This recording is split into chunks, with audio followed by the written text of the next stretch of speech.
കാന്താര ഒരു ഹിന്ദുത്വ സിനിമയാണോ? കാന്താര ചാപ്റ്റർ 1 400 കോടി നേടിക്കൊണ്ട് വിജയകരമായി ഓടിക്കൊണ്ടിരിക്കുകയാണ് നമ്മുടെ നാട്ടിൽ.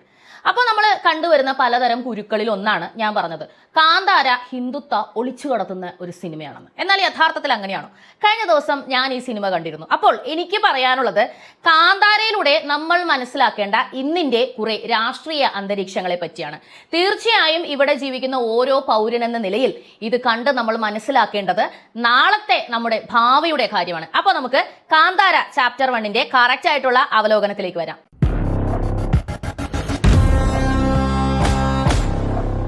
വിഷയത്തിലേക്ക് വരുന്നതിന് മുമ്പായി പേഴ്സണൽ ആയിട്ടുള്ള ഒരു കാര്യം പറയുകയാണ്. കുറച്ച് ദിവസങ്ങളായിട്ട് വീഡിയോ ചെയ്യാതിരുന്നത് ക്യാമറ പോയതുകൊണ്ടാണ്. നമ്മൾ ഫോണിലാണ് ഷൂട്ട് ചെയ്തുകൊണ്ടിരുന്നത്. അപ്പോൾ നമ്മുടെ ആ സംഭവം കേടായിപ്പോയി. അപ്പോൾ നമുക്ക് മുൻപോട്ട് ഷൂട്ട് ചെയ്യാൻ പറ്റാത്ത അവസ്ഥയായി.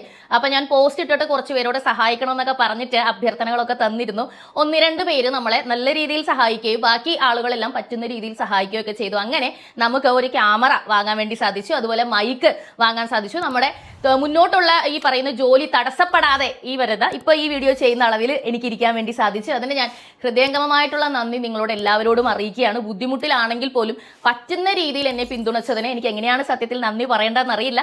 നന്ദി ഞാൻ അറിയിക്കുകയാണ്. എനിക്ക് കുറച്ച് നാളും കൂടി ചാനൽ മുന്നോട്ട് പോകാനായിട്ട് സത്യത്തിൽ നിങ്ങളുടെ സാമ്പത്തിക പിന്തുണ നല്ല രീതിയിൽ തന്നെ വേണം. അതുകൊണ്ടാണ് എല്ലാ വീഡിയോയിലും ഇത് തുടർന്ന് പറയുന്നത്. ഇപ്പോഴും ശരിക്കും പറഞ്ഞാൽ ഉള്ളതെല്ലാം നുള്ളിപ്പെറുക്കി കൊണ്ടുപോയാണ് ഞാൻ ഈ കാര്യം സാധിപ്പിച്ചെടുത്തത്. അപ്പോൾ ഒരു 2-3 മാസത്തിനുള്ളിൽ ഇതൊന്ന് സോർട്ട് ചെയ്യുന്നതുവരെ സാമ്പത്തികമായി പിന്തുണയ്ക്കണമെന്ന് ദയവായി അഭ്യർത്ഥിക്കുകയാണ്. അങ്ങനെയാണെങ്കിൽ മാത്രമേ എല്ലാ വിഷയങ്ങളെയും അഡ്രസ്സ് ചെയ്ത് സംസാരിക്കാൻ, എനിക്ക് വളരെ ഇഷ്ടത്തോടുകൂടി ഞാൻ ചെയ്യുന്നൊരു ജോലിയാണ്, അത് തുടർന്നുകൊണ്ട് പോകാനാണ് നിങ്ങളോട് ഞാൻ പിന്തുണ ആവശ്യപ്പെടുന്നത്. അപ്പോൾ അത് തുടരുക. അപ്പോൾ നമുക്ക് വിഷയത്തിലേക്ക് വരാം. കാന്താര ചാപ്റ്റർ 1 പറയുന്ന യഥാർത്ഥ വിഷയം എന്താണ്? അതൊരു ഹിന്ദുത്വ സിനിമയാണ്, അല്ലെങ്കിൽ ഹിന്ദുക്കളുടെ എന്തോ ഒരു സംഭവം ഒളിച്ചു കടത്തുന്ന സിനിമയാണെന്നൊക്കെ പറഞ്ഞുകൊണ്ട് മാതൃഭൂമിയുടെ അതുപോലെ മാധ്യമത്തിൻ്റെയൊക്കെ ഒരുപാട് റിവ്യൂ വീഡിയോസ് എന്ന പേരിൽ ഡീഗ്രേഡ് ചെയ്യുന്ന വീഡിയോസ് ഞാൻ കണ്ടു. ചിലർ റേറ്റിംഗ് കൊടുക്കുന്നു, അതായത് ഡയറക്ഷൻ എത്ര മാർക്ക്, കഥയ്ക്ക് എത്ര മാർക്ക്. അപ്പൊ നമ്മൾ വിചാരിക്കും ഇവർ സിനിമയായി കണ്ടുകൊണ്ട് പ്രോത്സാഹിപ്പിക്കുന്നല്ലോ. അങ്ങനെയല്ല കാര്യങ്ങൾ. ഹിന്ദുത്വ ഒളിച്ചു കടത്തുന്ന ഒരു സിനിമയാണ് കാന്താര എന്ന് ഇവർ അവകാശപ്പെടുന്നത്. വർഗീയതയാണ് ഇതിലൂടെ പടരുന്നത്, അതുകൊണ്ട് നിങ്ങളിതൊക്കെ കാണാതിരിക്കുക എന്ന് ഇൻഡയറക്ട്ലി പറയാൻ വേണ്ടിയിട്ടാണ്. എന്നാൽ കാന്താര ആദ്യത്തെ ഒരു പാർട്ട്, ശരിക്കും പറഞ്ഞാൽ അത് 3ാമത്തെ പാർട്ടാണെന്നാണ് പറയുന്നത്. എന്നാൽ ആദ്യം ഇറങ്ങിയ സിനിമ ദി ലെജൻഡ് എന്ന പാർട്ട് നിങ്ങളിൽ ഒരുപാട് പേര് കണ്ടിട്ടുണ്ടാവില്ല. അത് കണ്ടിട്ട് നിങ്ങൾക്ക് എന്താണ് തോന്നിയത്? ഹിന്ദുത്വ ഒളിച്ചു കടത്തുന്ന സിനിമയാണ് എന്നാണോ തോന്നിയത്? യഥാർത്ഥത്തിൽ ഒളിച്ചല്ല, വളരെ വെളിപ്പെടുത്തി, വളരെ സറ്റൈലായിട്ട്, എന്നാൽ നിലപാട് കൃത്യമായി പറഞ്ഞുകൊണ്ടാണ് ആ സിനിമ അവതരിക്കപ്പെടുന്നത്. ഇത് തന്നെയാണ് സത്യത്തിൽ കാന്താര ചാപ്റ്റർ 1ലും നമുക്ക് കാണാൻ സാധിക്കുന്നത്. പക്ഷേ നമ്മുടെ രാഷ്ട്രീയ സാഹചര്യവുമായി ഇതിനൊരു ബന്ധമുണ്ടെന്ന് പറഞ്ഞല്ലോ. ഇപ്പോൾ നമ്മൾ കേരളത്തിൽ നടക്കുന്ന രാഷ്ട്രീയ സാഹചര്യം മാത്രം എടുത്തു നോക്കുക. അയ്യപ്പ സംഗമത്തിന്റെ മറവിലും ശബരിമലയുടെ സംരക്ഷണത്തിന്റെ മറവിലും CPM എന്ന പാർട്ടി ചെയ്തു കൂട്ടിയ കാര്യങ്ങളുടെ വാർത്തകളാണ് ദിവസേന നമുക്ക് പുറത്തേക്ക് വരുന്നത്, അല്ലെ? അയ്യപ്പന് ഭക്തരായിട്ടുള്ള ആളുകൾ കൊടുത്ത സ്വർണത്തിന് കണക്കില്ല. സ്വർണം എവിടെ പോയി? അതൊക്കെ ചെമ്പാണെന്നാണ് പറയുന്നത്. കണ്ടില്ലേ, കഴിഞ്ഞ ദിവസം വാസവൻ എന്ന് പറയുന്ന ദേവസ്വം മന്ത്രി ഇതിനെതിരെ പ്രതിരോധിക്കാൻ വന്നിട്ട് പറഞ്ഞത് ഉണ്ണികൃഷ്ണൻ പോറ്റിയുടെ പുറകിൽ VD സതീശനാണെന്നാണ്. ദേവസ്വം ഭരിക്കുന്നത് ഇവരാണ്, ഇവരുടെ കയ്യിലാണ് ശബരിമല. ഇവരറിയാതെ സത്യത്തിൽ ഒരു ഇല അവിടെ നനക്കുക സാധ്യമല്ല. അത്രയധികം പോലീസ് സുരക്ഷയുള്ള ഒരു സ്ഥലമാണ് ഈ പറയുന്ന ശബരിമല. അവിടെ നിന്നും ഈ പറയുന്ന ഇത്രയധികം സ്വർണം എങ്ങനെ മോഷ്ടിക്കപ്പെട്ടു, അല്ലെങ്കിൽ എങ്ങനെ കാണാതായി, ഇതിന്റെ പിറകിലുള്ള സമസ്യ എന്താണെന്ന് ചോദിക്കുമ്പോൾ പറയുന്ന മറുപടിയാണ് CPMന് ഇതിനെപ്പറ്റി അറിയില്ല. CPM നേതാക്കളായിട്ടുള്ള ഒരുപാട് പേര് ദേവസ്വം ബോർഡിൽ അംഗങ്ങളായിട്ടുണ്ട്, നമുക്കറിയാവുന്ന സംഗതിയാണ്. എന്നാൽ ഇവരാരും വിശ്വാസികളല്ല, ഇവർക്ക് വിശ്വാസമില്ല. പിണറായി വിജയനെ തന്നെ നോക്കൂ. അയ്യപ്പ സംഗമത്തിന്റെ മറവിൽ 3 കോടി രൂപയാണ് ദേവസ്വം ബോർഡിൽ നിന്നും എടുത്ത് ചെലവഴിച്ചിരിക്കുന്നത്. ദേവസ്വം ബോർഡിലെ ഫണ്ട് വക മാറ്റി ചെലവഴിക്കാൻ പാടില്ല എന്ന നിയമമുണ്ട്. ഭരിക്കുന്ന സർക്കാരിന്, ഇപ്പൊ ദേവസ്വം ബോർഡിന്റെ മന്ത്രിക്കായാലും അതെടുത്ത് കൈകാര്യം ചെയ്യാൻ പറ്റില്ല.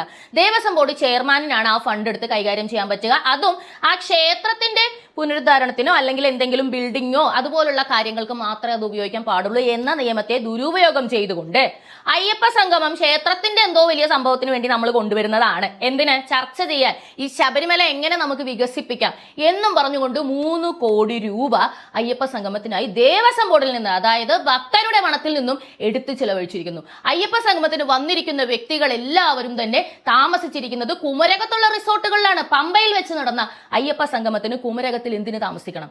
വ്യക്തമായി നോക്കൂ, ഇത് ഈ സർക്കാരിന് പൈസ അടിച്ചു മാറ്റാനുള്ള മറ്റൊരു PR അടവ് മാത്രമാണ്.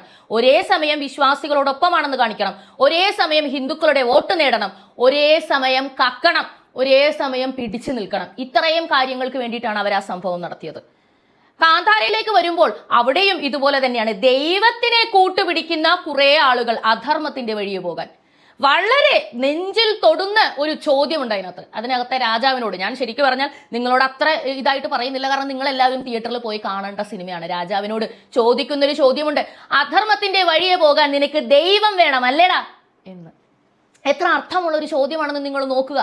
ദൈവത്തെ കൂട്ടുപിടിച്ചാൽ വിശ്വാസികൾ പിറകെ വരും, വിശ്വാസികളുടെ വോട്ട് വീഴും എന്ന് വിചാരിച്ചുകൊണ്ട് മനുഷ്യരോട് കളിച്ച് അവരെ നിലംപരിശാക്കി അവരെ നശിപ്പിച്ച് കേരളം മയക്കുമരുന്ന് കൊണ്ടും കൊള്ളരുതായ കൊണ്ടും ഈ പറയുന്ന ധനപരമായിട്ട് കടം മേടിച്ചു മുടിഞ്ഞും അക്രമത്തിന്റെയും ഒക്കെ വഴിയിൽ എത്തി നിൽക്കുന്ന സമയത്ത് CPM സർക്കാർ രണ്ടാമത് ഭരിച്ച് സത്യത്തിൽ പറഞ്ഞാൽ കേരളം മുടിഞ്ഞ അവസ്ഥയിൽ എത്തി നിൽക്കുന്ന സമയത്ത് പിണറായി വിജയന് മൂന്നാമതും ഭരിക്കാൻ ദൈവം വേണം, ശബരിമലയിലെ അയ്യപ്പൻ വേണം. അതാണ് കേരളത്തിലെ അവസ്ഥ. ഇതേ സാഹചര്യം തന്നെയാണ് സത്യത്തിൽ കാന്താര ചാപ്റ്റർ 1 പറഞ്ഞിരിക്കുന്നത്. നിങ്ങൾക്ക് വിശ്വസിക്കാൻ സാധിക്കുമോ? ഋഷഭ് ഷെട്ടി ഇത് അറിഞ്ഞുകൊണ്ട് ചെയ്തതാണോ അറിയാതെ ചെയ്തതാണോ എന്നൊന്നും അറിയില്ല. പക്ഷേ സത്യത്തിൽ ഇന്നത്തെ കാലത്ത് ജനങ്ങൾ മനസ്സിലാക്കേണ്ട എന്തോ ഒന്ന് ദൈവികമായ ഒരു സിനിമയിലൂടെ പറഞ്ഞു തന്നു എന്ന് വിശ്വസിക്കാനാണ് എനിക്കിഷ്ടം. അധർമ്മം ഭൂമിയിൽ പെരുകുമ്പോൾ അതിനെ കൺട്രോൾ ചെയ്യാനായിട്ട് കാര്യങ്ങളെല്ലാം പഴയ പോലെ ആക്കാനായിട്ട് എപ്പോഴും ദൈവം വരുമെന്ന് തന്നെയാണ് ഇന്ത്യയിലുള്ള എല്ലാ വ്യക്തികളും വിശ്വസിക്കുന്നത്, അല്ലേ? നമ്മൾ പറയുന്ന പോലെ ജാതീയമായിട്ടും അല്ലെങ്കിൽ മതപരമായിട്ടും ഒക്കെ ഭിന്നിച്ച് നിൽക്കുന്ന വ്യക്തികളാണെങ്കിൽ തന്നെയും ഈ ഒരു വിശ്വാസം ബേസാണ്. ഒരു കാര്യം ഇവിടെ മോശമായിട്ട് സംഭവിക്കുമ്പോൾ അതിനെ ശരിയാക്കാൻ ദൈവം അവതരിക്കും. ശരിക്കും അങ്ങനെ വന്നിട്ടുള്ള ഓരോ പുരുഷന്മാരെയൊക്കെ അല്ലേ നമ്മൾ ദൈവം എന്ന് പറഞ്ഞുകൊണ്ട് നമ്മൾ ആരാധിക്കുന്നത്.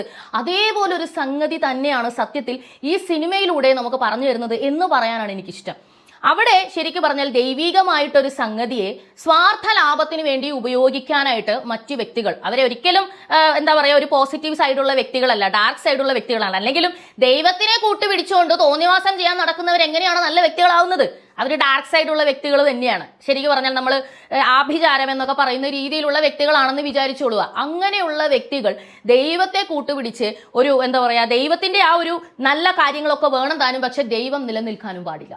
ദൈവം നിലനിൽക്കാൻ പാടില്ല എന്നുള്ള കാര്യത്തിൽ ഇവർ ഒറ്റക്കെട്ടാണ്. ശബരിമലയുടെ വിഷയം തന്നെ നിങ്ങളൊന്ന് എടുത്തു നോക്കുക. ആ വിഷയം ഇതുമായിട്ട് കണക്റ്റഡ് ആയിട്ടാണ് എനിക്ക് ഈ പടം കണ്ടപ്പോൾ ഫീൽ ചെയ്തത്.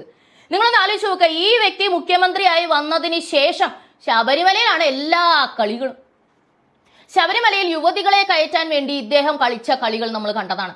അതിനുശേഷം ഇറങ്ങി പോകുമ്പോഴുള്ള അയ്യപ്പ സംഗമം വരെ അദ്ദേഹത്തിന് മുന്നോട്ട് ഭരിക്കാനും ഭരണം പിടിക്കാനും എല്ലാത്തിനും അയ്യപ്പനാണ് വേണ്ടത്. ഒന്ന് ആലോചിച്ച് നോക്കുക. തീർച്ചയായും ഇതിനുള്ള മറുപടി നൽകേണ്ടത് അയ്യപ്പൻ തന്നെയാണ്. കാന്താര പറയുന്നതും അത് തന്നെയാണ്. നിങ്ങൾ കാന്താര ദി ലെജൻഡ് കണ്ടിട്ടുള്ള വ്യക്തികളാണെങ്കിൽ അതിനകത്ത് വ്യക്തമായി പറയുന്ന ഒരു കാര്യമുണ്ട്. ദൈവത്തിനെ നാട്ടിലേക്ക് വരുമോ എന്ന് പറഞ്ഞ് വിളിക്കുന്ന സമയത്ത് ദൈവം പറയുന്നൊരു സംഗതിയുണ്ട്, ഞാൻ വരാം, നിനക്ക് സന്തോഷം തരാം, സമാധാനം തരാം, എല്ലാം ചെയ്യാം, പകരം എൻ്റെ മനുഷ്യർക്ക് നീ ലാൻഡ് കൊടുക്കണം, അതായത് ഭൂമി കൊടുക്കണം. ഇനി ഈ പറയുന്ന പ്രോമിസിൽ നിന്നും എപ്പോഴെങ്കിലും നീ പിന്നോട്ട് പോയാൽ ഞാൻ ക്ഷമിച്ചാലും ഗുളികൻ ക്ഷമിക്കില്ല എന്ന്. നമുക്കറിയാം, നമ്മൾ ഈ പടം കണ്ടിട്ടുള്ള വ്യക്തികൾക്ക് എല്ലാവർക്കും അറിയാം ആരാണ് ക്ഷമിക്കാത്തത്, ആരാണ് ശിക്ഷിക്കുന്നത്. എപ്പോഴും ദൈവത്തിന് അങ്ങനെ ഒരു ഡാർക്ക് സൈഡ് ഉണ്ട്. നമുക്കറിയാം പാർവതി എന്ന് പറയുന്ന ദേവി വളരെ ദൈവികമാണ്, എന്നാൽ കാളിയോ? അപ്പൊ അത് പുറത്തെടുക്കേണ്ട ഒരു സമയമുണ്ട്, എല്ലാ വ്യക്തികൾക്കും ഉണ്ട്. അത് ക്രിസ്ത്യാനികൾക്കും ഹിന്ദുക്കൾക്കും മുസ്ലിങ്ങൾക്കും ഒക്കെ ഇപ്പോൾ ഉണ്ടായിക്കൊണ്ടിരിക്കുന്നു. ആ രീതിയിൽ ഇവിടുത്തെ രാഷ്ട്രീയ സാഹചര്യങ്ങൾ മാറിക്കൊണ്ടിരിക്കുന്നു. അപ്പൊ ദയവ് ചെയ്ത് നിങ്ങൾ ഈ സിനിമ പോയി കാണണം. എന്തുകൊണ്ടാണെന്നറിയാമോ? എങ്ങനെയാണ് നമ്മളുടെ രാഷ്ട്രീയ സാഹചര്യവുമായി ഈ സിനിമ ബന്ധപ്പെട്ട് നിൽക്കുന്നത്? ഭരണാധികാരികൾ എന്ന നിലയിൽ അല്ലെങ്കിൽ മുതലാളി, ഭരണാധികാരി എന്നൊക്കെ പറഞ്ഞ് നമ്മൾ ബഹുമാനിച്ച് നിൽക്കുന്ന വ്യക്തികളുടെ യഥാർത്ഥ ലക്ഷ്യം എന്താണ്? അവരുടെ കാര്യം കാണാൻ ഞാൻ നേരത്തെ പറഞ്ഞതുപോലെ അധർമ്മത്തിന്റെ വഴിയെ പോകാൻ അവർ ദൈവത്തെ കൂട്ടുപിടിക്കുന്നുണ്ടോ? അങ്ങനെ ആ ദൈവം അല്ലെങ്കിൽ ആ ദൈവത്തെ അവർ അർഹിക്കുന്നുണ്ടോ? നിരീശ്വരവാദികൾക്ക് എന്തിനാണ് ദൈവം? കുറെ പേര് പറയുന്നുണ്ട് CPM-ലുള്ള ഉണ്ണികൃഷ്ണൻ പോറ്റി സംഖ്യയാണെന്ന്. ഏത് സംഖ്യയാണ് ദൈവത്തിനെ ഭയക്കാതെ കക്കുന്നത്? സംഖ്യകൾക്ക് മിനിമം ദൈവഭയമുണ്ട്. ഞാൻ ഒരുപാട് സംഖ്യകളെ നേരിട്ടറിയുന്ന വ്യക്തിയാണ്. അവർക്ക് ദൈവഭയമുണ്ട്, അല്ലെങ്കിൽ ദൈവത്തിനെ ഭയന്നിട്ടാണ് അവർ ജീവിക്കുന്നത്. അവർ സമരം ചെയ്തതും അവർ പ്രതിഷേധിച്ചതും സംസാരിച്ചതും ഒക്കെ ആ സംരക്ഷണത്തിന് വേണ്ടിയിട്ടാണ്, അയ്യപ്പന്റെ സംരക്ഷണത്തിന് വേണ്ടി. എത്രയധികം അവർ റോഡിൽ കിടന്ന് സംസാരിച്ചു, റോഡിൽ കിടന്ന് അടികൊണ്ടു. ഇപ്പോഴും കേസുകൾ തീരാത്ത വ്യക്തികളുണ്ട്. ഒരുപാട് ആളുകൾ പറയുന്നത് കേട്ടു, ഇപ്പൊ ഇത്രയും സ്വർണം പോയിട്ട് RSS എന്താ പ്രതിഷേധിക്കാത്തെ, BJP എന്താ റോഡിലിറങ്ങി അന്നത്തെ പോലെ സമരം നടത്താത്തെ? ഇത് ചോദിക്കുന്നതിൽ ഭൂരിഭാഗം പേരും ഹിന്ദുക്കളാണെന്നുള്ളതാണ് സത്യത്തിൽ സങ്കടപ്പെടുത്തുന്ന ഒരു കാര്യം.